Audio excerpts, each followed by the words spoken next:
Hello, good evening, good morning, good afternoon, good night. However, Fremont Lee here. Views and opinions expressed in this video are those of the person saying it.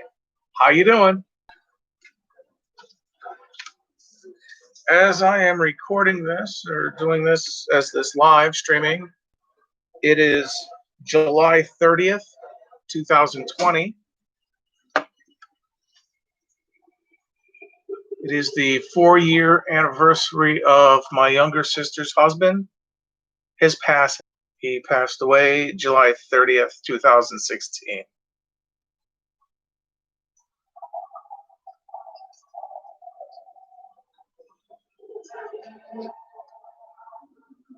So to him, I salute in honor of his memory.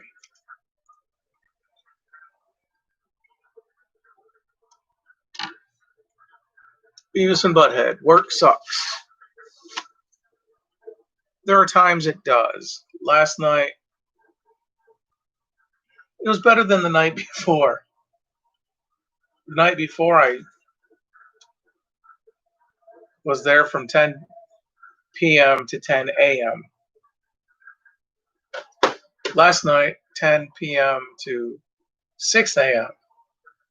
That's a terrible John Wayne. Your connection is unstable. Please wait while we try to reconnect. Awesome. Yeah. Yeah. Shut up, Beavis. Anyway, it's a terrible John Wayne. Anyway.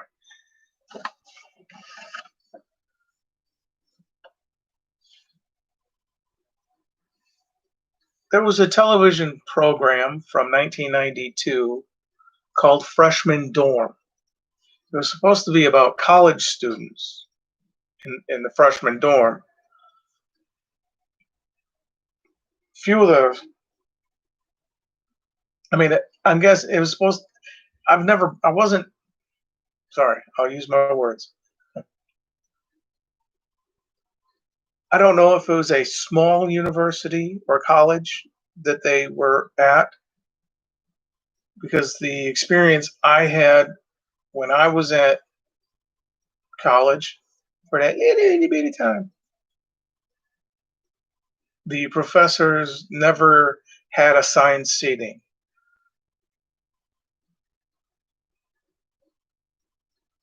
That's more like high school. So I don't know if the people who wrote for the show actually attended a college, or if they were just using high school type things.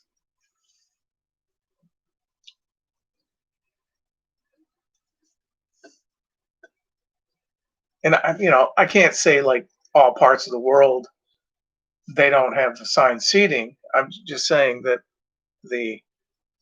for the show Freshman Dorm, which was in 1992, it said it had 5 episodes. I saw one. I have it recorded. It starred Matthew Fox, Paige French, Robin Lively, Casper Van Dien, or Dien, and there were other people on it. There was the episode I saw, Mr. Ellis, the student who transferred like throughout for high school, was hoping to make this college experience like last.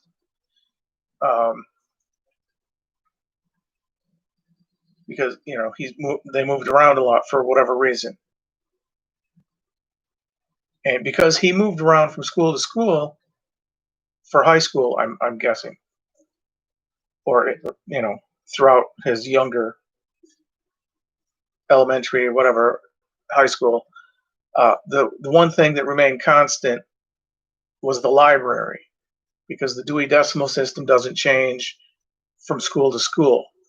People are assholes. You've got your cliques, and this way, the next time he moved, he didn't have to worry about losing friends because he made friends, but then he'd move and it just sort of so he'd spend time in the library. Um, the professor in the one class that they showed the scene of asked asked priorly had asked in a prior class to state your favorite English author.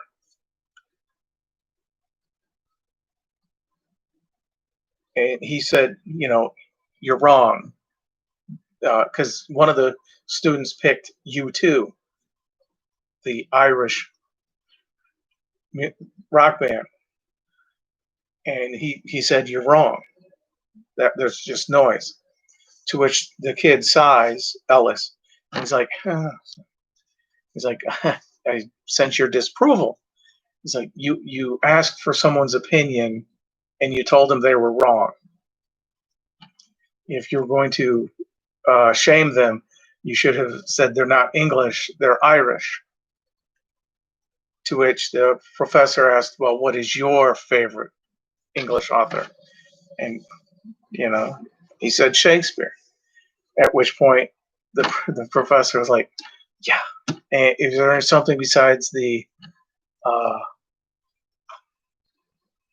some soliloquy, whatever some play, I can't remember which one he said. He ended up, to which he's like, oh, the professor then said something about, if you can't, then thanks for playing. He didn't actually say thanks for playing, but it was somewhere along the line of like, unless you can prove it, whatever. Well, he ended up doing a sonnet, reciting a sonnet. I think it was 29, sonnet number 29 or 129 or 127. It was something about seeing someone else's scope or this man's something. But he did it. Like, he just sat there and he recited the thing. And everyone was kind of like, really?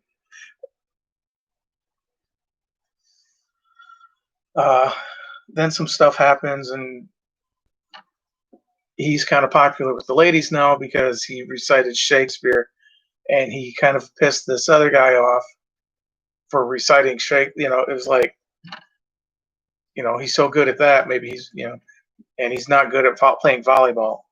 So he's kind of like, what the fuck's your problem? He's like, yeah, just playing. It's like, yeah, I'm in with this.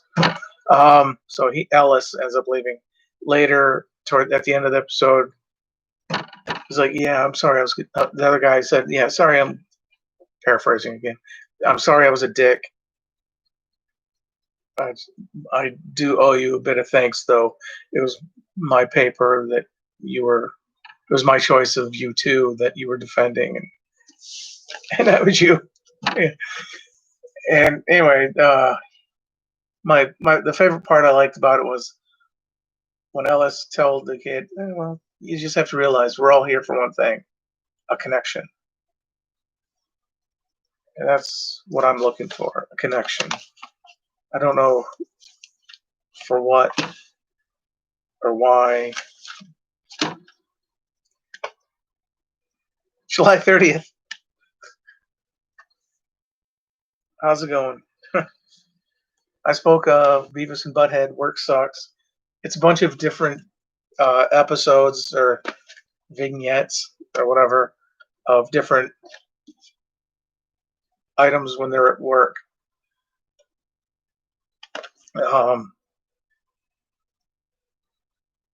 All voiced by Mike Judge, who did King of the Hill. His Mr. Anderson character in the Beavis and Butthead sounds a lot like Hank Hill. So it's like, I'd like a hot apple pie, large coffee. Y'all got that in there? It just sounded like Hank Hill. I mean, he sounded more uptight than Hank Hill did, if you can imagine that. Um, the A Team, no, it wasn't the show. It was the movie. They tried to do something, and it wasn't bad. It just, it was like the beginning thereof. I'm not sure if they meant for it to be wrong or what. Because they go to save, Hannibal's going to save Face from having been captured. He ends up commandeering his van, noticing that he was or is military, whatever. So they go to save him. Then they're back in the service. So I don't know if it was a flashback or what, but it's like it just seemed messed up. There was an appearance by Dirk Benedict, who played Face, and Dwight Schultz, who played Howling H.M. Murdoch, Howling Mad Murdoch. On the show, he was Howling Mad Murdoch, but in the movie, I don't think they actually said what his name was. Anyway, that's all good. Action Jackson, Carl Weathers, Vanity, Sharon Stone.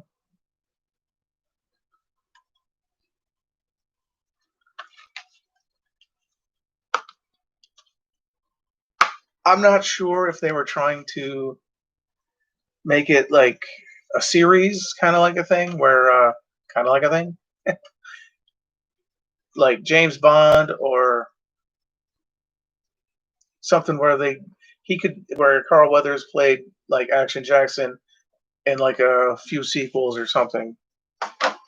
Could have been done. It just, I'm guessing the movie didn't do very well. I mean, it picked up on home video. I'm sure of that. Goonies. uh, I had the biggest crush on Cary Green.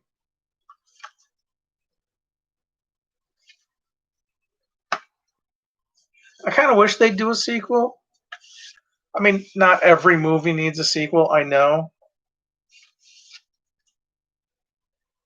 But you figure the mom and dad of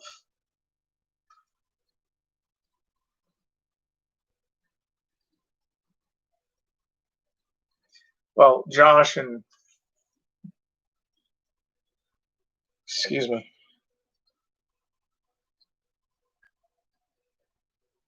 Anyway, the mom and dad had passed away in real life. I had a story idea. I don't know if anyone will ever see this to be like, "Ooh, that's a good idea." But you figure the dad passed away, so I'm thinking the kid, Mikey, had gone in, because he was at the library or museum, rather, excuse me. So Mikey, like, had gone into the field to learn how to be a museum curator and all this stuff, kind of like the Indiana Jones thing. Not necessarily a professor, but I mean, he learned about everything, and so he takes over the museum. Um, I figure Brand and Steph, yeah, no, is that Steph? Andy, sorry, Steph was Martha Plimpton. Andy was Cary Green, but I figured they got married. They could get married, had a kid or two. Stephanie and Mouth could have got married, had a kid. Um, Something to where Uncle Mikey has some cool stories. It's a museum. Mikey finds there's like another treasure map, not necessarily to One-Eyed Willie's treasure, but possibly a second treasure somewhere.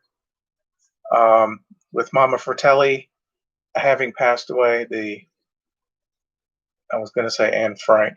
That's wrong.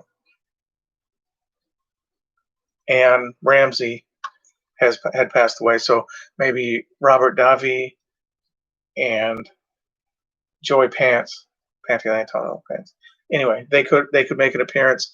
One could be in prison, the other one could be like out.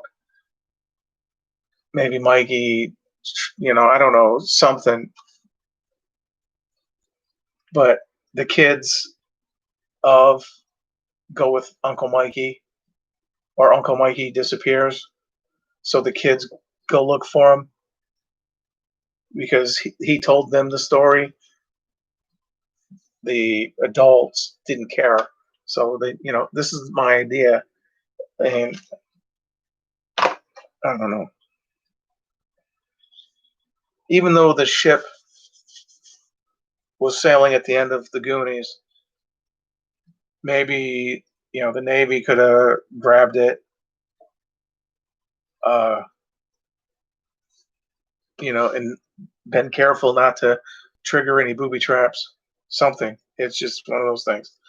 Oh, excuse me. Transporter 2. I like this one better than the first one. First one was pretty good. Don't get me wrong.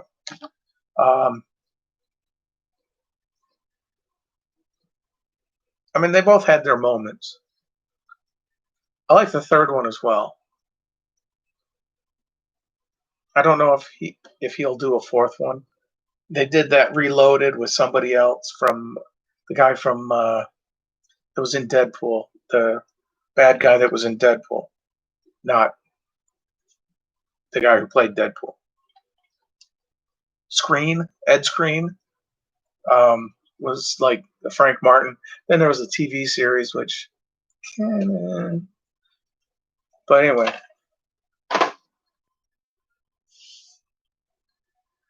Next one, They Call Me Trinity. Terence Hill and Bud Spencer. Fist fly. Bar brawls brew. And pistols are law and order in this classic spaghetti western starring Terence Hill as the fastest gun around with a talent for trouble. Trinity defends a group of Mormon settlers against Mexican marauders and a nasty horse breeder known as the Major. Sassy slapstick and constant action make this one of the all-time greats for lovers of the Old West. I'm not really sure about all that, but I liked it. Running time 109 minutes. In color,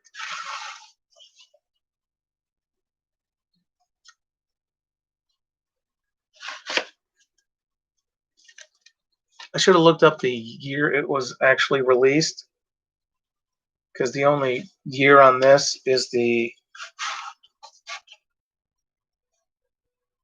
for the American Video, Charlotte, North Carolina, 1991.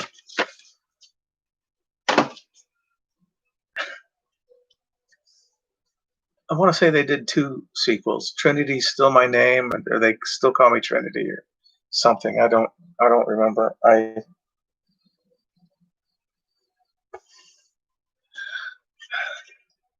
wish I had more of their movies.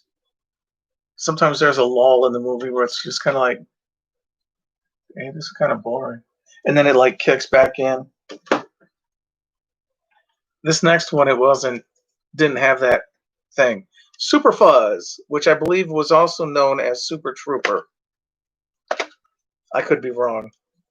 Patrolman Dave Speed, after accidental exposure to radiation, finds he has incredible powers. He can see around corners, fall from a skyscraper, and land on his feet unhurt. Yet his powers fail him, and he turns weak as a kitten every time he sees something red, from a pretty girl's bathing suit to a traffic light. Dave's on-again, off-again powers lead to some wonderfully funny situations as he and his partner are given the task of uncovering a gang of underworld counterfeiters. Terence Hill, Joanne Drew, Ernest Borgnine, 1981. Mark Lawrence. Good shit. That's kind of a quote. If you haven't seen the movie, none of these really. Anyway, Officer Dave Speed goes to give a parking ticket to somebody, or not a parking ticket, calls them that they have to go into court. The police chief says, captain, whatever, it berates his partner, Ernest Borgnine, who I don't think is in the picture on the back. How can you send him to a thing when the NASA has a top secret thing? Well, you yourself just said it was top secret. How was I to know? Yes. He ends up getting demoted to patrolman. He was Sergeant Dunlop, Ernest Borgnine. So he's now patrolman Dunlop, which, talk about a drop. So Dave Speed ends up coming back, and it's like,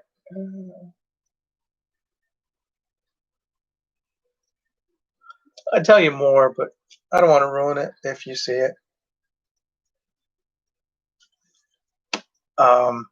It starts off, he's arrested, he's in prison for the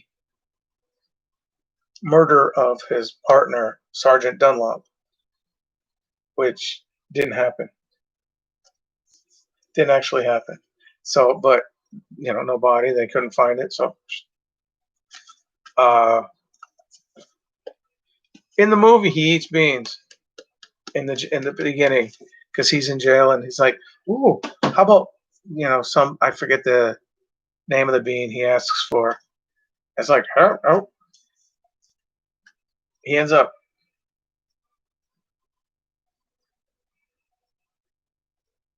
stuff. It was a good movie. I liked it. Kind of rambling a little bit. 22 minutes. Oh shoot! Sorry, I won't keep you much longer. Today's birthdays: July 30th. Paul Anka, Arnold Schwarzenegger, Terry Crews, Lawrence Fishburne, Yvonne Strahovski. She was what's her face on Chuck, the girlfriend, or the girlfriend, whatever. Writer Christopher Nolan, Jamie Presley, who was on My Name is Earl. She was the ex-wife that whatever. April Bowlby, she was on. I want to say she played Candy on Two and a Half Men. Hilary Swank, Christine Taylor, who was in the Brady Bunch movie. She really looked like Maureen McCormick. Jean Reno, John.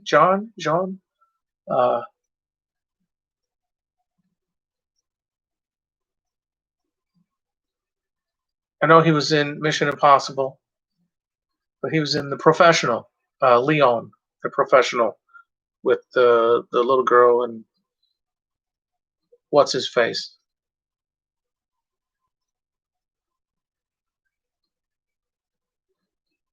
Oh, Gary Oldman.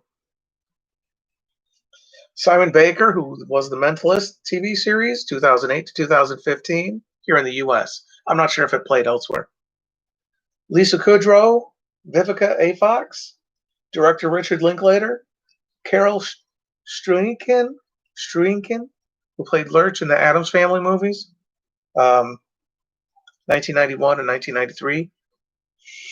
Director Peter Bogdanovich, Delta Burke, William Atherton.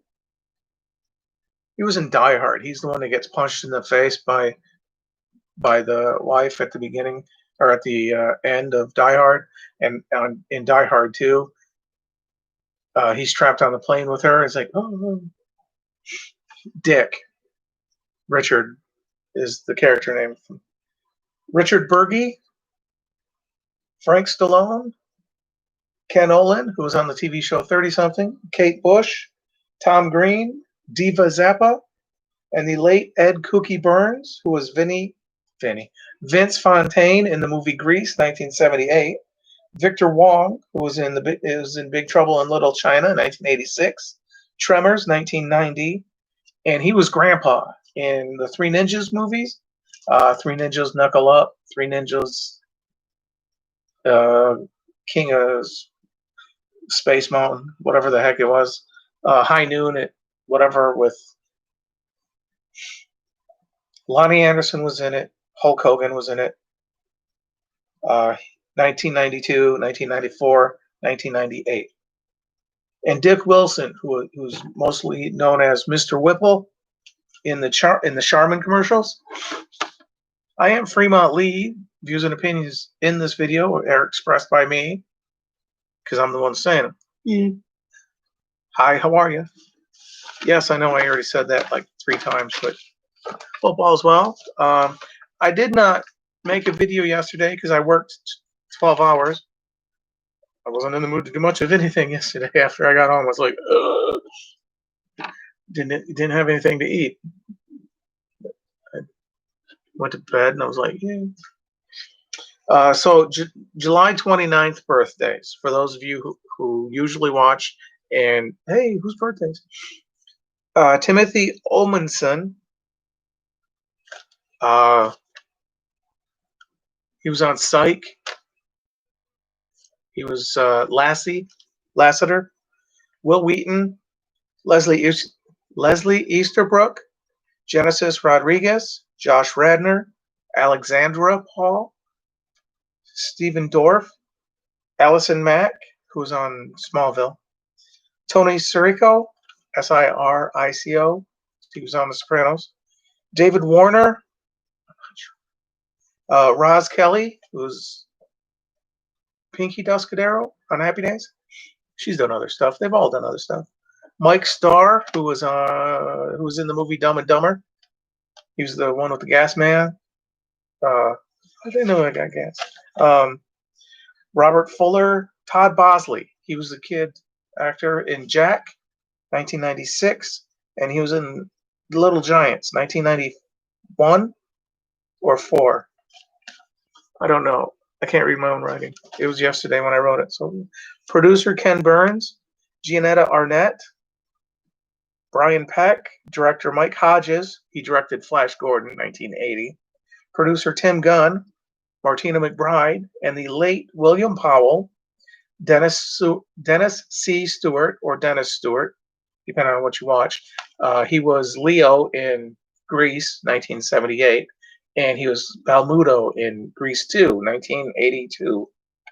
I believe 1982.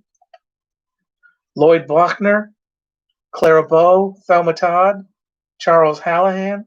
He was in The Thing, 1982. And Dante's Peak, 1997. And Captain Lou Albano. That was birthdays for July 29th.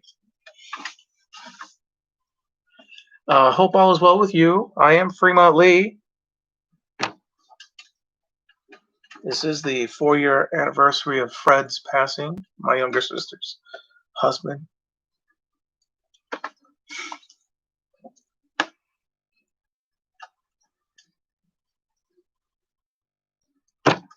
It is now 8:21 as I am doing this live. I am almost approaching 30 minutes. Hi, how are you? Thank you for watching. You're watching live. I see that there is someone watching. Thank you for watching. I am today's birthdays again: Paul Anka, Arnold Schwarzenegger, Terry Crews, Lawrence Fishburne, Yvonne Strahovski, writer Christopher Nolan, Jamie Presley, Hilary Swank, Christine Taylor, Jean Reno, Jean Reno, Leon the Professional, April Bowlby, Simon Baker, Carol Struachan, totally messing that up, but he played Lurch in the movie The Addams Family and Addams Family Values. Vivica A. Fox, Richard Linklater, director. Did I already do that? Peter Bogdanovich, Delta Burke, William Atherton, Frank Stallone, Kate Bush. I just like saying that, Kate Bush. Yeah. right. Ed Burns, Ed Cookie Burns, who was Vince Fontaine in Grease. The late Ed Burns, 1978. Victor Wong, Dick Wilson.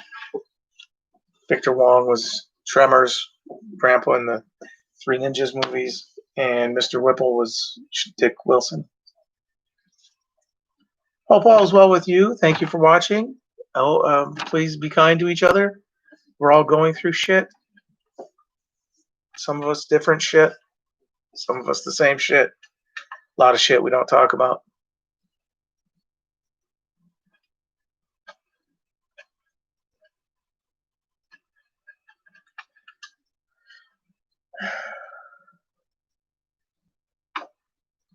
Have a good day or night, evening.